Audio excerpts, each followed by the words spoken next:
So this week and next week are basically a takeover, right? We had the mid-card this week, we have the main event next week, R.I.P. in peace AEW next week, but more importantly, let's talk about it.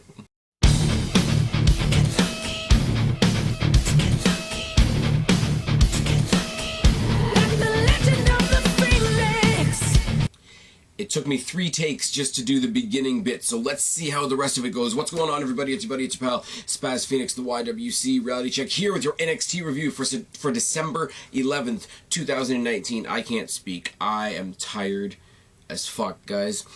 As I said on Twitter, I said this review was going to be particularly fun because overtime at my work has been absolutely kicking me in the ass. I'm a little bit punch drunk with the fact that I am going on about this much sleep. For those of you watching in a podcast form, I just did the finger thing to show how little sleep I'm actually going on. But mentioning the podcast, if you're watching this in a podcast form and you want to catch me on YouTube, look up Spaz Phoenix on YouTube. If you're watching this in the video form right now, thank you very much. If you want to catch me in audio form, what you want to do is you want to go to Stitcher, Spotify, iTunes, Google, Anchor, Castbox, every other podcast platform you can think of, pretty much, and put in Spaz Phoenix Podcast. You're going to find me there. The podcast is growing. It's really good. YouTube has a lot of really scary things coming up, and I don't know how they're going to affect this channel. I doubt they will affect this channel. I'm not really big enough for them to notice, and I don't make any money, so it's fine. But it is what it is. YouTube, we're on our road to 1,000. Podcast is just getting up off the ground, and it's really good. The little bit of feedback that I've gotten on the podcast, on the audio end of it, has been really good. I do appreciate it. We will be doing a preview for TLC this weekend. The caveat being that it's not going to go up on the Friday as it typically does. All things being equal, you guys will be getting my TLC podcast preview, whatever, with Kristen or Guapo or both of them, I'm not quite sure yet, sometime over the course of Saturday evening. So that being the case, it is what it is. I mean, TLC, I'll give you a little spoiler right now on my take on TLC. Normally, TLC is sort of the end of the year wrap up. The last big thing to happen at the end of the year is Survivor Series, and then we get this other sort of bantery bullshit pay-per-view, and it is a lot of that this year. But they've gone and messed the whole thing up by putting some really good matches in there as well, so you can't completely write it off as bullshit, which is very, very interesting, very, very cool dynamic for what is usually a throwaway pay-per-view. I mean, we have Corbin versus Roman, and let's talk, less about that and more about the good shit. But it will be a cool pay-per-view in one way or another. You know me. Wrestling is either really, really awesome or it's really hilarious, and people can get angry on Twitter, and it's fine. People are still telling me I'm angry about Kofi Kingston being champion, but Kofi Kingston as champion is so beyond irrelevant at this point that even that I can kind of laugh at a little bit. You know what I don't laugh at? You know what I don't laugh at whatsoever is NXT.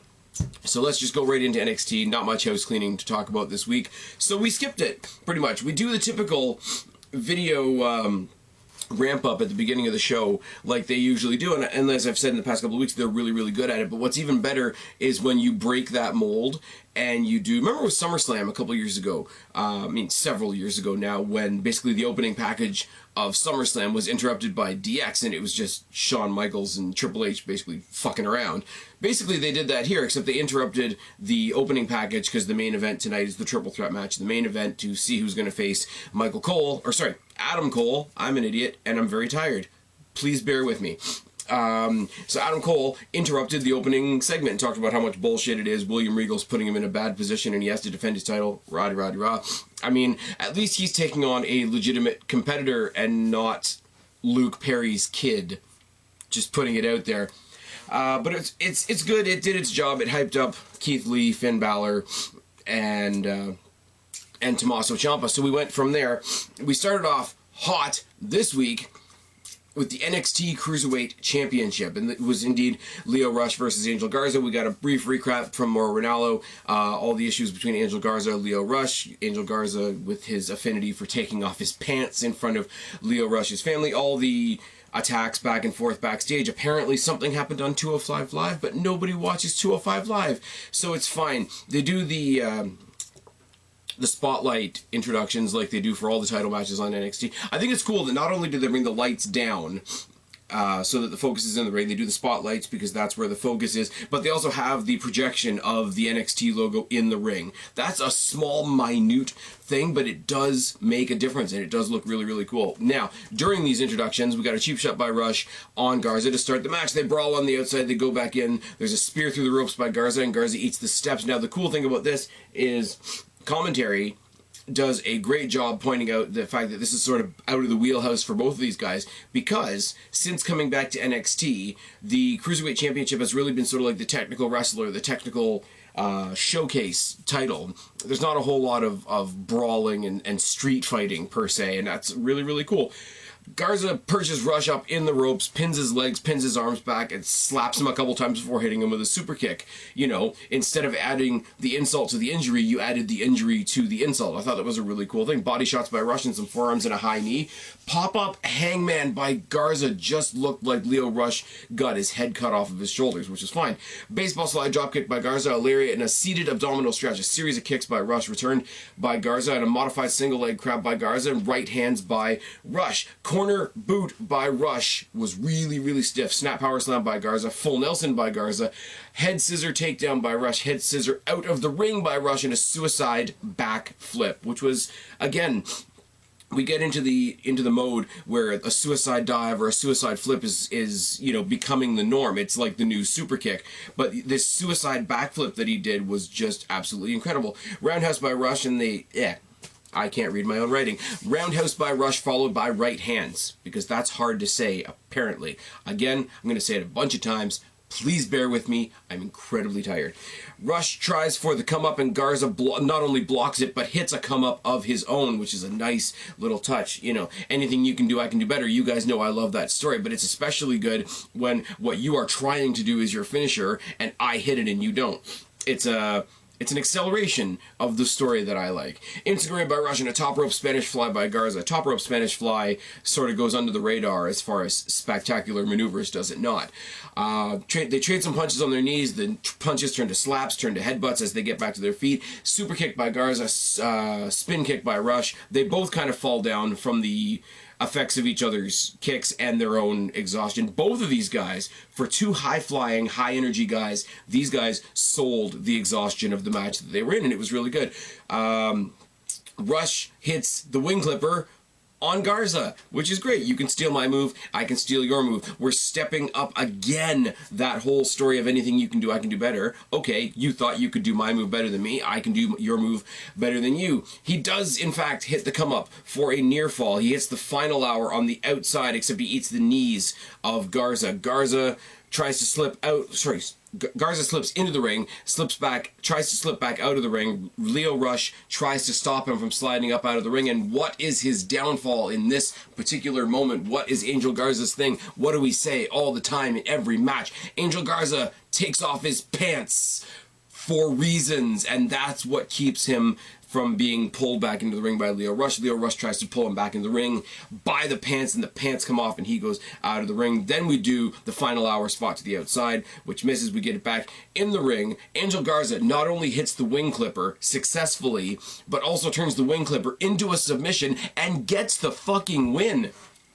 I gotta say, I did not see that coming. I like Angel Garza. The crowd obviously likes Angel Garza, but everybody likes Lio Rush too, and I really like Lio Rush, and it's a little bit of the behind-the-scenes bias, because, you know, especially because of Mauro Ranallo's being a big outspoken voice in terms of mental illness and fighting those internal struggles and whatnot. And he has put forth in his commentary how much Lio Rush has been dealing with those things. And it shouldn't, because it should be character-based and all that, but you can't help but have that affect you a little bit. And I was really behind Lio Rush. Never mind the fact that the guy's entertaining as fuck and athletic as fuck to begin with.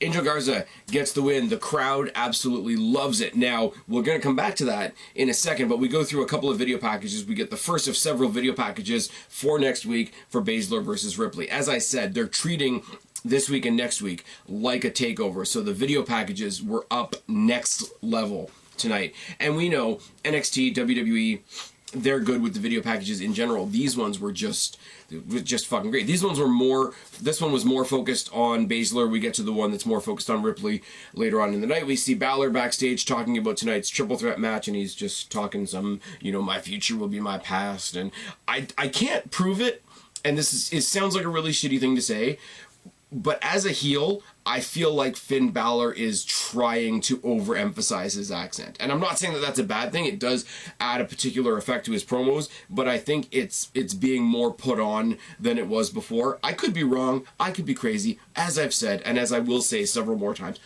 I'm very tired. We go back to Mauro Ranallo, who says, hey, here's what you missed during the commercial break, and it was Angel Garza sort of breaking the heel character for a second. He talks about the 4 different things that he respects in his life. He talks about, you know, wrestling, obviously, his friends, his family, the support of the WWE Universe, and then he brings his girlfriend into the ring, and he proposed to his girlfriend with his brand newly won Cruiserweight title in his other hand. And I'm sorry, you know, we can talk a bunch of bullshit about wrestling and they should have done this, they should have done this, I like this guy, I don't like this. That's a fucking cool thing. And the thing is, you don't usually see the commercials, especially on the main roster. So the fact that NXT brought the real life moment into the show, I thought that was a really cool touch, because I don't think you necessarily get that on Raw and SmackDown.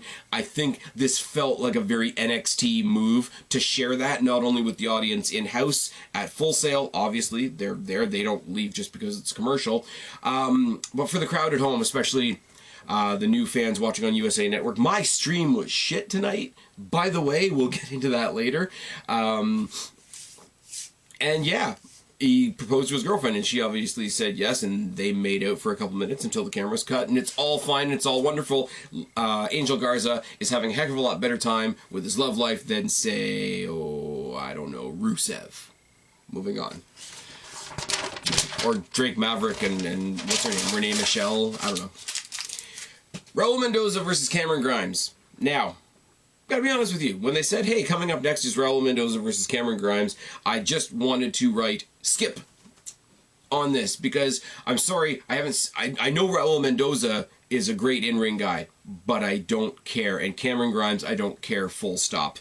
But we started the match, and we showed some footage, and I remembered why this match is happening, because that's how unmemorable I think it is. NXT doesn't make a lot of mistakes, but when I do see them making mistakes, I will call them out. Something that I do, something that AEW fans don't really tend to do. But we did see last week when Raul Mendoza was meant to face Kushida, and then he took him out on the rampway, and Cameron Grimes ended up taking on Kushida, and Kushida ended up beating him, and then we see footage of the PC where Cameron Grimes came and found Kushida and beat the fuck out of him again. And the match, it happens. There's a pretty decent flurry by Mendoza. I won't take anything away from him. He's a decent high flyer, and if I had a reason to care, I'd have a reason to care. Grimes did that weird twisting crossbody thing that he does. Kushida comes down the ramp to the ring to cause a distraction. There's a head scissor roll up type thing for Mendoza. Mendoza gets the win, but they really put it over as he didn't do this on his own. It was a fluke, da-da-da-da. It's all Kushida. And then Kushida, who's the only person I really give a shit about in this entire scenario, steals Cameron Grimes' hat and walks away. And on the one hand, it's clever because he's a little bit of a cheeky character. On the other hand, it really does kind of feel like Roderick Strong burning Velveteen Dream's couch. It's just like, we're just burning props. We're just stealing other people's clothes. Remember way back in the day when Crime Time stole Lita's luggage and they started throwing her underwear out into the crowd? It's not quite that crude, but it's basically the same. He stole a hat. It's not exactly stealing the Undertaker's urn, is it? It's not exactly taking a bath in Paul Bearer's ashes, is it? It's a hat. And it's a hat that belongs to a guy that I don't give a shit about. Oh, yes. Speaking of guys that I don't give a shit about, Jackson Riker had a match. And I mean, I forget about the Forgotten Sons, so their name is kind of apropos. But usually it's Cutler and Blake of the three of them, and Jackson Riker's kind of the enforcer on the outside. But that's not the story. The story is that he's taking on Travis Banks from NXT UK, who I legitimately like. He is, and when I was watching NXT UK on a more regular basis, and even talking to you guys about it a bit, I did refer to Travis Banks as like another version of the old school babyface Sami Zayn. I there are very few people that I actually, you know, quote unquote miss watching by not watching NXT UK. I got other stuff going on. It is what it is. But most of the people that I miss from watching NXT UK on a regular basis are coming over. We've seen Tony Storm, we've seen Rhea Ripley, we've seen Walter and Imperium, we've seen Pete Dunne make his return to NXT proper. So it doesn't really draw me to NXT UK to know that all the ones that I care about, I mean, bring over Ela Dawn, bring over Piper Niven. I don't feel drawn to NXT UK when I know that whoever's really, really good is going to end up on NXT proper, like regular NXT.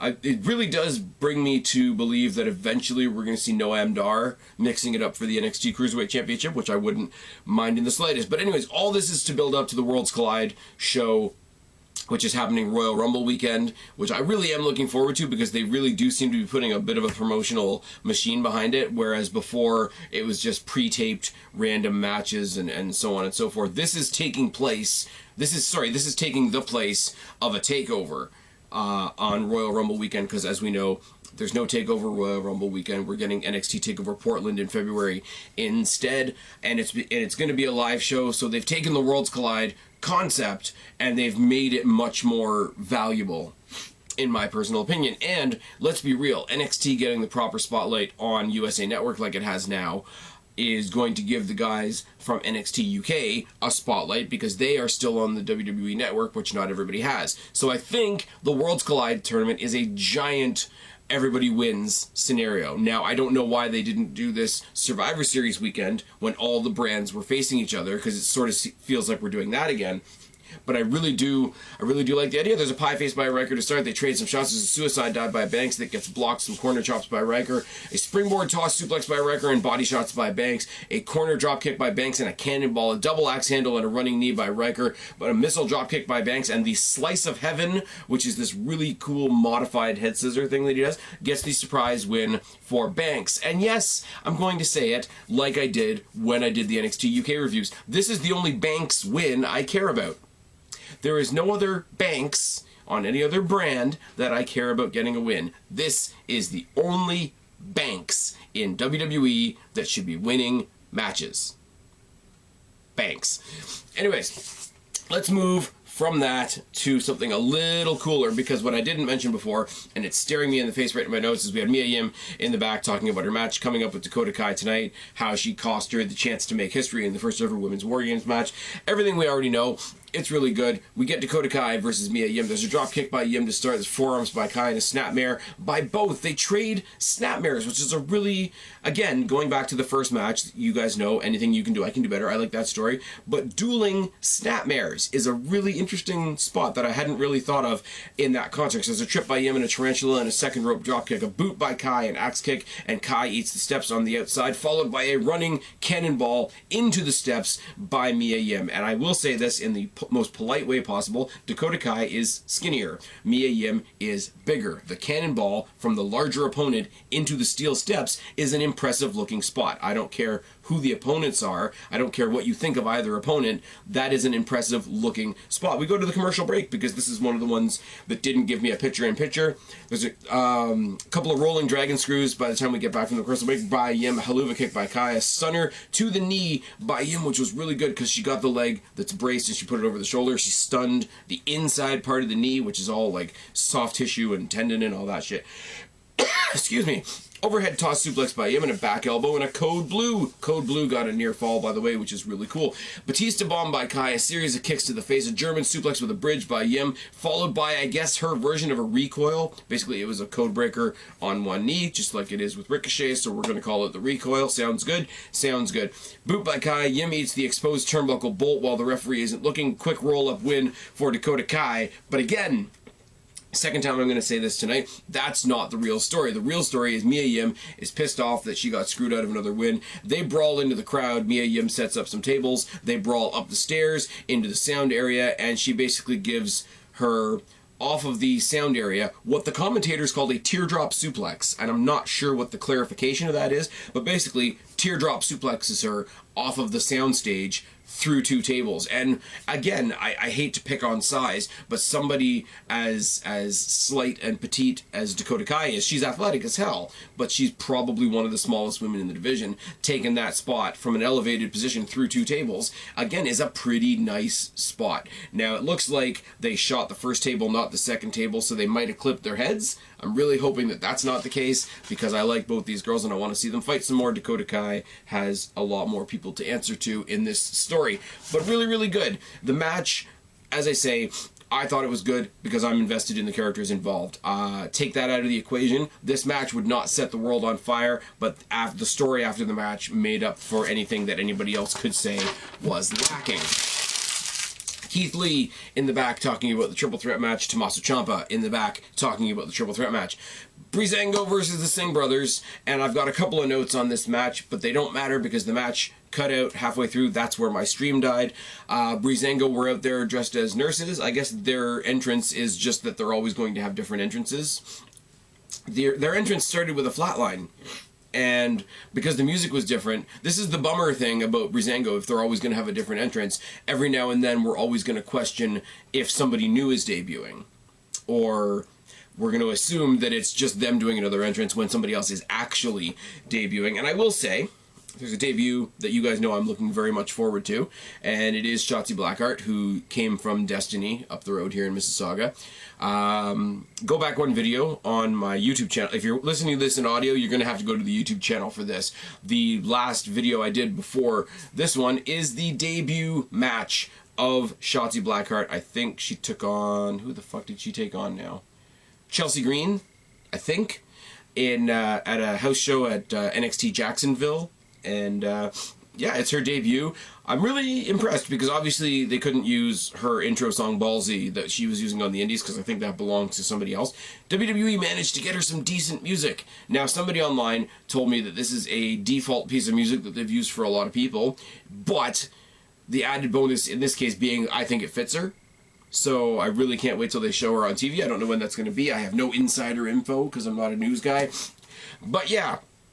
Shotzi Blackheart's coming soon. Look out for that. Anybody that does have any information when she's going to debut on TV, if you want to pass that on to me, that'd be really cool. Breezango took on the Singh brothers, or formerly known as the Bollywood Boys, and it doesn't really matter because my stream cut out, and it took me a while to get the stream back, so I don't even know who won, and I didn't look it up before I turned this camera on, so I'm kind of an idiot, aren't I? More hype for Ripley versus Baszler. This one's more focused on Ripley and what she's done, and her first couple of times with the trainers and them putting her over as, hey, the minute we saw her, we knew she was a star. The history that she had at the Mae Young Classic to going and becoming the first WWE NXT UK Women's Champion, and then coming to NXT proper and getting in Baszler's face, going and making history not only at what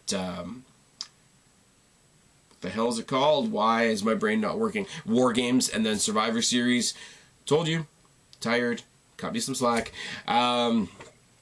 Yeah, it's really good, and you guys know me. The minute that Rhea Ripley stepped foot on NXT proper, I was like, we're gonna get her versus Baszler, and it's gonna be fucking good, and it is gonna be fucking good, and that's happening next week. And there's a title match happening next week that we're gonna talk about momentarily. I am really looking forward to next week. I'd like to call next week a statutory holiday, but I just can't do that because I don't have that kind of power. Kaden Carter versus Bianca Belair. This was a great match that also kind of broke my heart because you know who's going to win? Because it's Bianca Belair, and people are under the impression that she's like the best thing since sliced bread, and she's not. Moving on. Shoulder tackle by Belair and a mudhole stomp to start. Mule kick and a low roundhouse by Carter's, followed by a kick to the face. Backbreaker by Belair twice, and a backbreaker to the... I cannot read my own writing. Oh, sorry. Excuse me. I'm going to try that one again. 2 backbreakers by Belair and then a backbreaker rack over the shoulder. There we go.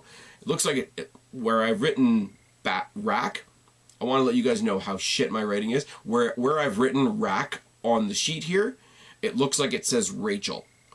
That's how bad my writing is. I'm just letting you guys know. Jawbreaker by Carter and a corner spear by Belair. Deadlift facebuster by Belair. Now, I give Bianca Belair a lot of stick. You guys know this that have been watching and listening to me for a long time. I do not ever, ever, ever discount her ability in the ring. I hate her gimmick. I hate the stupid ponytail thing. She can't cut a promo to save her life. But I have never, ever given her any shit for what she can do in that ring. Now, when she picked her up basically by the face, threw her up in the air and facebustered her. Basically, it was sort of an effortless X Factor. It was really, really cool. It was the highlight of the match, and it hurts me to say that in a little bit because I do like Kayden Carter. I've liked her since the Mae Young Classic. Slap by Carter, some body shots, a slingshot suplex by Belair, knee strikes by Carter, and tosses Belair out of the ring, hits her with a mule kick, but a spear and a KOD get the win for Belair, and that just makes me sad. Adam Cole comes out to the, not the ringside area, but I think they actually called it the observation deck for the #1 Contenders match for his championship, because coming up next was indeed Tommaso Ciampa versus Keith Lee versus Finn Balor. And my notes, this is one of those, you guys know every now and then I say this right off the bat, my notes do not do this match justice. If you want to know what actually happened in this match, if you want to know what this match was like, go back and watch the match. I'll tell you what I thought of it. I'll tell you what I thought the highlights were. I'll tell you that they should have done more picture-in-picture and less commercial breaks, but maybe it was just the bad feed that I had. This was really, really cool. You got the big guy, you got the sort of the edgy babyface, and you've got the heel. So you don't really have your Snow White babyface in this match at all. So it made for a very cool dynamic and interesting bedfellows throughout the match, as it were. Shoulder tackle by Lee to start the match, who tosses Balor into the apron. Slingshot crossbody by Lee onto both men, which is a cool spot. And immediately we went to commercial break. Didn't like that, I'm not going to lie. Hard Irish whip by Balor and a corner spear from Ciampa to Lee. Drop kick to the back by Balor. Clothesline out by Ciampa. Ciampa and Balor trade some shots, and there's a mudhole stomp by Ciampa in the corner. Running knee in the corner by Ciampa on Balor, one for Lee as well. Double suspension DDT by Ciampa, manages to get both guys on either side of the turnbuckle. So very awkward angle that he was dropping both these guys down on, and it's still, I don't know why I'm doing the motion thing. People listening to this right now don't know that I'm just like doing a really weird I'm physically trying to tell you what he did, but I don't have two opponents and I don't have a ring and I'm sitting in a chair. So that really doesn't work. Chops by Ciampa and a one-punch knockdown by Lee. A boot by Ciampa. Double chops and a senton by Lee. Boot by Balor. I almost said Belair there because I'm tired. Sorry. Double stomps on both men by Balor. Pounce by Lee. Corner splashes on both men by Lee. Lee toss suplexes both men at the same time. Gets one guy on each shoulder and just like reefs back. And again, I'm doing the motion thing because I just watched the match and I'm excited. Lee toss suplexes both men out at the same time. Balor and Ciampa leg sweep Lee off the turnbuckle in a double team move. You know, triple threat matches make strange bedfellows. That's the thing. Balor and Ciampa trade some punches. A DDT on the apron by Ciampa to Lee. Sling blade on the floor from Balor to Ciampa. Ciampa air raid crashes Balor off the shoulders of Lee. This was a very, very cool take on the Tower of Doom spot, because Ciampa was going to hit the air raid crash on Balor from the top rope, and then Lee got up under him, and it was a Tower of Doom with an air raid crash on top. Very, very well done spot. Very nice spot. And I sound like a pretentious critic when I say that, but this was a really nice new spin on something that you know you're going to see in every multi-person match. Lee jackhammers Ciampa. Balor double stomps Lee. Suicide senton by Balor. Drop kick by Ciampa into the drop kicks Ciampa into the rail. Sorry, tired. Pounce to Balor by Lee. Chop block by Ciampa, and they put over how smart he is for trying to cut down the big redwood, etc. Air raid crash by Ciampa on Keith Lee, and you could see his legs shaking when he went to do this spot. This was the Hogan lifts Andre. This was the John Cena lifts the Big Show with Edge on his back and all this sort of thing. But this was really done. I mean, you don't want to call Ciampa an underdog ever, but this was the David and Goliath spot of the match. And here's the cool thing. We get a pop-up spinebuster by Keith Lee on Ciampa, and then he hits a moonsault, and then he hits a spirit bomb. But before he can even get up from the spirit bomb, Balor, who's watching the spirit bomb goes down, comes off at the same time, hits Lee with the coup de grace while Ciampa's down from the spirit bomb, gets himself a quick win, and gets the fuck off. And Balor is your winner. I don't know how to say it any other dramatic way. Balor's your winner. He's going on to face Adam Cole next week. I swear to God, I will actually lose faith if NXT loses the Wednesday Night War next week, because I like Jericho. I do, and I'm not going to try and make this a big braggy Wednesday Night War thing. I like Jericho for what he is. He's a great champion for AEW, great choice for their first champion, etc. I get what he's doing. I get what he's doing with the Inner Circle. The fact that the Inner Circle and the Elite are eventually going to face each other in some big, massive pile of people match is great. He's a great champion. He's going to go do the Jericho Cruise and all that kind of thing. On the other side of the coin, I like Luchasaurus and Jungle Boy and Marco Stunt. I like the Jurassic Express. I like the gimmick. And I really, really hope that all of them are successful. Jericho, you know, is going to be successful. The other guys, I'm just starting to like right now. Luke Perry's kid, I made the joke at the beginning of the night. I don't mean that as much of an asshole as I sound. But I'm sorry. On one side, you've got Grandpa Dad Jericho versus a guy that's not going to win the title. And on this side of the coin, you've got not only, losing my train of thought, you've got not only Rhea Ripley versus Shayna Baszler, but now we know we're getting Adam Cole, baby, versus rockstar douchebag Finn Balor. And it's going to be fucking good. It's going to be takeover level unless they do some really stupid Undisputed Era booking, which I'm really hoping they don't do. But I'm sorry, next week we're taking it. This week I'm not sure, because I don't know what they did this week. I have not seen AEW Dynamite. You guys know the drill. I watch NXT, I come talk to you, then I go watch AEW. I don't know what they did this week. I don't know if NXT will win this. I think they should. For the opener alone. The opener was better than this match. I'll give it that much. Garza and Rush was an amazing match. This match was good for what it was. It was very, like I said, it was a very awkward dichotomy of styles. Next week, though, Adam Cole versus Finn Balor is your main event. And somewhere in the middle, you've got Baszler versus Ripley, which they've been building for a long-ass time. I'm losing my voice. Sorry. This is going to be really, really good. This is going to be the pay-per-view level NXT show that ends the year, because I think the following week there isn't even an episode. Which means you guys won't get an episode from me. If it's just some recap clip show, I'm not going to come up here and review that. If it's just the awards show, I'll talk about that sometime in the new year.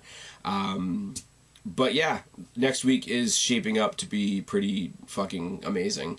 And if WWE is somehow watching this video or listening to this podcast, and they really just want to cinch it, they really just want to grab me by the throat and heart for life, debut Shotzi Blackheart next week. It'll be good. Have Shotzi Blackheart go over Bianca Belair so I can laugh just a little bit. I'm rambling now because that's what happens when I'm super fucking tired and have this much voice left. I really do appreciate you guys sort of struggling through me with this week. Like I say, work kind of kicking me in the ass, so I do sound a bit draggy and a bit all over the place. But I did want to come up and talk about this show because I knew it was going to be good. Yeah, a couple of days, the preview for TLC. We're going to get a bit of that going. There is some other bonus stuff that me and some of my co-hosts are working on for the next couple of weeks. Don't know for sure about release dates for those particular episodes, etc. I will let you guys know as soon as we've got it figured out. For right now, I should stop because I'm about to pass out live on camera or live on earphones, whatever you're listening to me on. I really need to stop. I've been Spaz, your YWC Reality Check. Subscribe up there, talk down there, start a conversation. Keep all these conversations going. Don't be a stranger. I will talk to each and every last one of you later, but for right now, I am tagging out. Thanks, guys.